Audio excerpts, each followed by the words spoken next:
Basic Trading 101. Hari ni kita belajar pasal market structure. Apa tu market structure? Market structure ni adalah satu framework yang menentukan buyers atau sellers sedang menomasi sesuatu market sekarang. Uptrend, downtrend ataupun sideways. First of all, kita kena kenal apa itu uptrend. Ini uptrend. Contoh uptrend adalah seperti begini. Okey, price akan membuat kenaikan berterusan secara berterusan. Macam mana nak tahu uptrend ni cukup sifat atau tidak, valid atau tidak? Kena ada higher high plus higher low. Jelas? Macam mana nak tahu ada higher high atau higher low? Buka anti-5 korang tengok ada tak structure macam ni?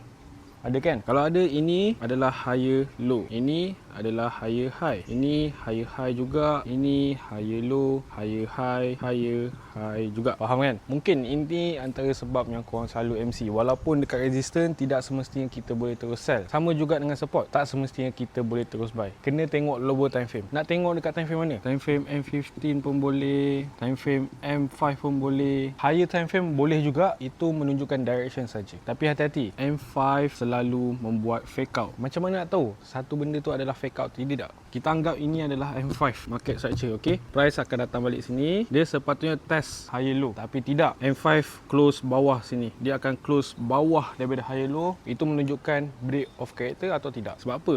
M15 reject ke atas balik. Jadi korang kena hati-hati kat situ, okey? Entry point sama juga. Sini adalah chances kita untuk continuation, ride the momentum of uptrend. First continuation, second continuation. Ini adalah last kali, paling safe, medium and high risk. Kan dah faham dah pasal uptrend? Jom kita pergi downtrend pula. Contoh untuk downtrend pula. Downtrend ni apa? Downtrend ni apabila seller mendominasi sesuatu market juga, sama macam uptrend. Walaupun kita berada di support, tidak semestinya kita boleh buy. Kita kena tengok pada lower time frame, adakah sellers masih kuat. Faham kan? Contoh downtrend seperti begini, dia akan membuat continuation untuk menurun seperti begini. Okey, macam mana nak tahu sifat downtrend ni valid atau tidak? First of all, kau kena ada lower high plus lower low. Faham Macam mana nak tahu lower high atau lower low? Buka anti-5 korang, sama juga kita study. Ini adalah lower high, ini adalah lower low. Lower low, lower low dan lower low. Faham kan? Ini pula lower high dan lower high. Ini menunjukkan sellers masih mendominasi market, menunjukkan trend sekarang adalah downtrend. Jadi kau jangan langgar trend. Kena ingat, trend always your friend. Kalau korang sesat, ini